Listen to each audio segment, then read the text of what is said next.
اعوذ باللہ من الشیطان الرجیم بسم اللہ الرحمن الرحیم سورۃ الحشر آیت نمبر 4 سے ہم دیکھیں گے، لیکن آیت شروع کرنے سے پہلے ذرا پچھلی آیتوں کو ہم دیکھ لیتے ہیں کیونکہ یہ آیت کا کنیکشن اس آیتوں سے ہے۔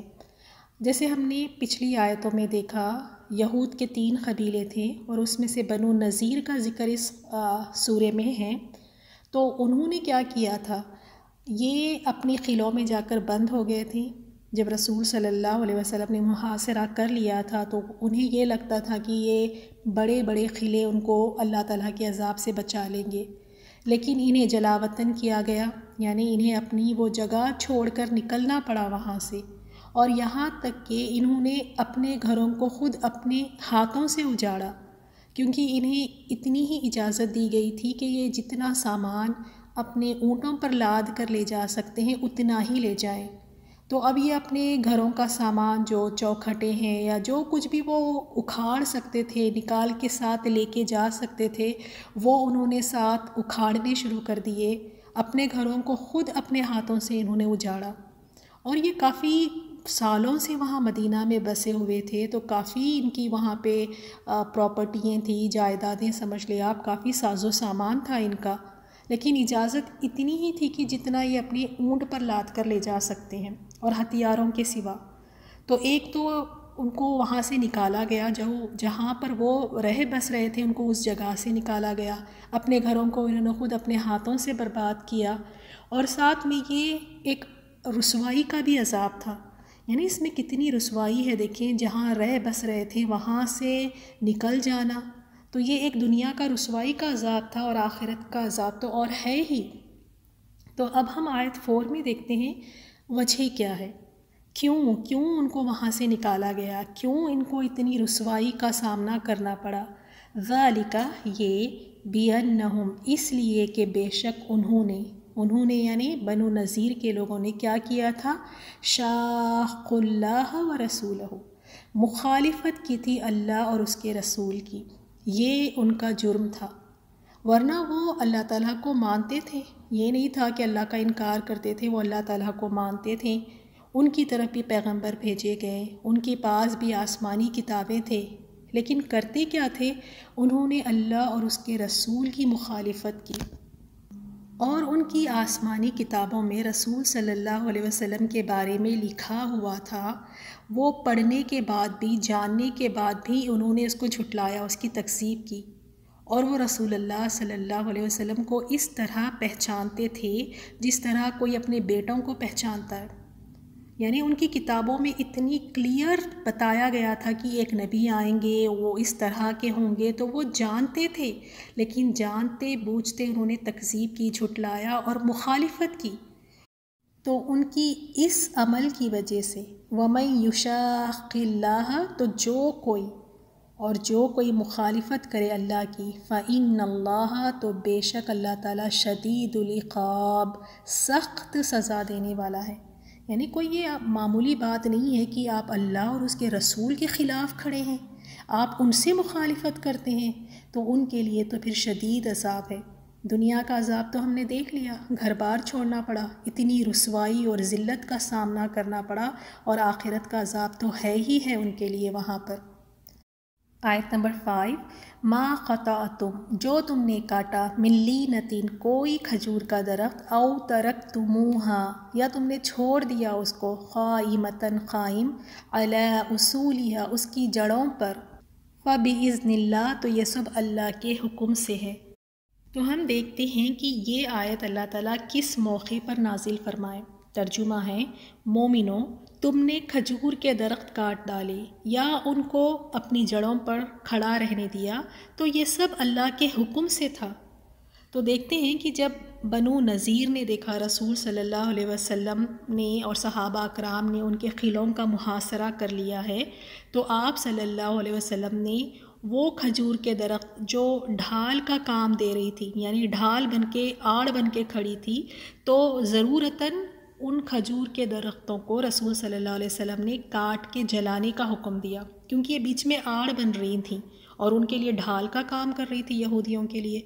تو آپ نے جب یہ حکم دیا اور صحابہ اکرام نے واقعی کچھ کھجور کے درختوں کو کاٹ کے جلانا شروع کر دیا.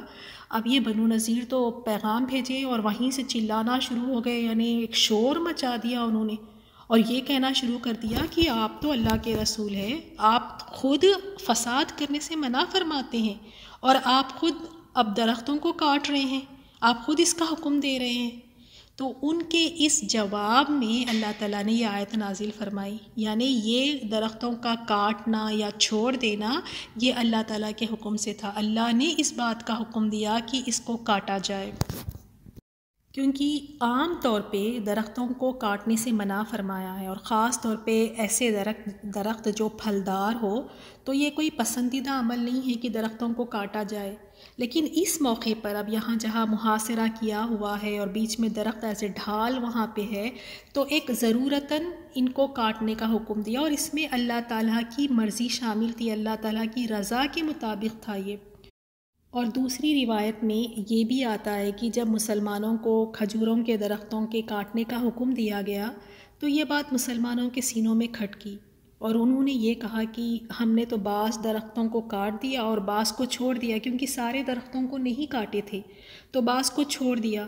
تو انہوں نے یہ سوچا کہ ہم اس بارے میں رسول صلی اللہ علیہ وسلم سے دریافت کریں گے کہ جو درخت ہم نے کاٹے ہیں کیا ہمیں اس پر اجر ملے گا، یا پھر جن درختوں کو ہم نے چھوڑ دیا ہے کیا ان کی وجہ سے ہمیں گناہ ہوگا. تو اس پر اللہ تعالیٰ نے جواب میں یہ آیت کو اللہ تعالیٰ نے نازل فرمایا کہ مومنوں، تم نے کھجور کے درخت کاٹ ڈالے یا ان کو اپنی جڑوں پر کھڑا رہنے دیا، یہ اللہ تعالیٰ کے حکم سے تھا. اور اس کے پیچھے اور دوسرا مقصد کیا تھا؟ وَلِيُخْزِيَ الْفَاسِقِينَ، اور تاکہ وہ نافرمانوں کو رسوا کرے، یعنی ان یہودیوں کو بھی اس میں رسوا کرے، ان کو دکھا دے. ان کی رسوائی کی وجہ سے بھی اللہ تعالیٰ نے یہ حکم دیا تھا. آیت نمبر 6 میں ہم مال فے کا ذکر دیکھیں گے. تو یہ آپ کے لیے ایک نئی بات ہوگی، نیا کلمہ ہوگا کہ مال فے کیا ہوتا ہے. یعنی مال فے اس مال کو کہتے ہیں جو دشمن بغیر لڑے چھوڑ کر بھاگ جائے، یعنی جنگ کے لیے آئے تو ہیں لیکن لڑائی نہیں ہوئی، اور وہ سب اپنا مال جو چھوڑ کر چلے جاتے ہیں اس مال کو مال فے کہتے ہیں. یا پھر صلح کے ذریعے حاصل ہو، یعنی جنگ کے لیے آئے تو تھے لیکن اب وہ جنگ نہیں ہوئی، صلح کر لیے، اور وہ دشمن خود اپنا مال خود چھوڑ کر جانے کے لیے، یعنی صلح ہو گئی، وہ جو مال چھوڑ کر جائیں گے اسے کہتے ہیں مال فے. اور مال فے مال غنیمت سے مختلف ہے. اور مال غنیمت کسے کہتے ہیں شاید یہ آپ سب کو پتہ ہوگا کہ وہ مال جو باقاعدہ لڑائی کرنے کے بعد، جنگ کرنے کے بعد جب وہ غلبہ حاصل ہو جاتا ہے اور وہ جو مال حاصل ہوتا ہے اسے مال غنیمت کہتے ہیں. تو ایک یعنی جنگ کر کے غلبہ حاصل کرنے پہ جو مال حاصل ہوتا ہے وہ مال غنیمت، اور ایک مال کون سا ہے؟ وہ جو دشمن سے بغیر لڑائی کیے کہ مال حاصل ہوتا ہے، یعنی دشمن خود سب چھوڑ کر بھاگ جائے یا صلح کر لے، وہ مال فے کہلاتا ہے. تو اب ہم دیکھتے ہیں یہ مال فے کے بارے میں اللہ تعالیٰ کیا فرماتے ہیں، کیونکہ یہودیوں نے کیا کیا تھا، ان کے دلوں میں اللہ تعالیٰ نے اس قدر رعب ڈال دیا تھا جس کی وجہ سے یہ اتنے خوف زدہ ہو گئے تھے، یہ خود درخواست بھیجنے لگے، التجا کرنے لگے کہ ہمیں بخش دیں، ہمیں نہ قتل کرے، ہم یہ جگہ چھوڑ کے جانے کے لیے تیار ہے. یعنی اتنا رعب اللہ نے ان پر طاری کر دیا تھا. تو کوئی جنگ نہیں ہوئی وہاں پر، کوئی نہیں، اور وہ سب کچھ چھوڑ کر چلے گئے یہود. تو اب وہ جو مال حاصل ہوا ہے اس کی تقسیم کس طرح ہوگی؟ تو پہلے تو اللہ تعالیٰ نے یہ فرما دیا کہ جو کچھ مال اللہ تعالیٰ نے اپنے نبی کو دلوایا ہے، اپنے رسول کو ان کا جو مال دلوایا ہے اس کے بارے میں فرمایا کہ مسلمانوں کو اس کے پیچھے کوئی محنت ہی نہیں کرنی پڑی. فما اوجفتم، پس نہیں تم نے دوڑائے، علیہم اس پر، من خیلن کوئی گھوڑے، ولا رکابن اور نہ اونٹ، یعنی تمہیں اس جنگ کے لیے نہ تو کوئی گھوڑے دوڑانے کی ضرورت پڑی اور نہ ہی اونٹ. اور یہ بالکل فاصلہ اتنا قریب تھا، یہودی بالکل وہیں مدینہ کے آس پاس ہی بستے تھے، مدینہ سے 3 یا 4 میل کے فاصلے پر تھے. یعنی ان سے جنگ کرنے کے لیے مسلمانوں کو کہیں دور دراز جانے کی بھی ضرورت نہیں پڑی، کوئی بڑی مشقت اٹھانے کی بھی ضرورت نہیں پڑی. اور نہ ہی گھوڑے دوڑانے کی ضرورت پڑی، نہ ہی اونٹ۔ وَلَٰكِنَّ اللَّهَ يُسَلِّطُ، اور لیکن اللہ تعالیٰ غالب کرتا ہے رسولہ اپنے رسولوں کو علی من یشاء جس پر وہ چاہتا ہے۔ واللہ علی کل شیء قدیر، اور اللہ تعالیٰ ہر چیز پر خوب قادر ہے۔ تو اب یہ مال فے اللہ تعالیٰ نے اپنے نبی کو دلوایا ہے، تو اب اس پہ رسول صلی اللہ علیہ وسلم جس طرح چاہیں اس مال کی تقسیم کریں۔ آیت نمبر 7، ما افا اللہ، جو لوٹایا اللہ نے، یعنی جو مال فے اللہ تعالیٰ نے لوٹایا علی رسول ہی اپنے رسول پر، من اہل القریٰ بستیوں والوں کے مال سے، تو اب یہ مال فے کس کا ہے؟ فللہ، تو وہ اللہ کے لیے ہے، وللرسول اور رسول کے لیے، ولذی القربیٰ اور قرابت داروں کے لیے، والیتامیٰ اور یتیموں، والمساکین اور مسکینوں، وابن السبیل اور مسافروں کے لیے ہے۔ اب یہ مال فے کس کو دیا جا رہا ہے؟ وہ لوگ جو یتیم، مسکین اور مسافر ہے۔ اس کی وجہ اللہ نے بتائی، کئی لا یکونا، تاکہ نہ ہو وہ مال، دولتم بین الاغنیاء منکم، گردش کرنے والا درمیان الاغنیاء دولت مندوں کے ہی، منکم تم میں سے، یعنی اب یہ نہ ہو کہ یہ جو مال آیا ہے یہ مال تمہارے دولت مندوں کے مابین ہی پھرتے رہے، یہ مال بس وہیں پہ گھومتے رہے ایک دوسرے کے پاس جو آلریڈی جو دولت مند ہے، اغنیاء ہے۔ اللہ تعالیٰ چاہتا ہے کہ اس مال میں فقراء کا بھی کچھ حصہ ہو، تو ان کا بھی خیال رکھا گیا ہے، تو اب یہ مال ان کے لیے ہے۔ وما آتاکم، اور جو کچھ تمہیں دے، الرسول رسول، فخذوہ، تو تم لے لو اس کو، وما نہاکم، اور جو کچھ کی وہ روک دے تمہیں، عنہ اس سے، فانتہوا، تو تم رک جاؤ۔ بہت ہی پیاری آیت ہے، اگر اس کو یاد کر سکتے ہیں تو کر لیں، بلکہ کہیں لکھ کر لگا لیں کہ جو کچھ تمہیں تمہارے رسول دے تم اسے لے لو، اور جس چیز سے تمہیں روک دے، منع کر دے، تم اس چیز سے رک جاؤ۔ کتنی پیاری بات ہے، یہ بات، یہ آیت ہمارے دلوں میں اتر جائے۔ امام احمد نے عبداللہ بن مسعود رضی اللہ تعالیٰ عنہ سے روایت کیا ہے، انہوں نے کہا کہ اللہ تعالیٰ ان عورتوں پر لعنت فرمائے جو گودنے والی، گدوانے والی، آبرو کے بالوں کو باریک کرنے والی، یعنی آئیبروز کے بالوں کو حسن کے لیے، خوبصورتی کے لیے دانتوں میں فرق کرنے والی اور اللہ کی تخلیق کو بدلنے والی ہو۔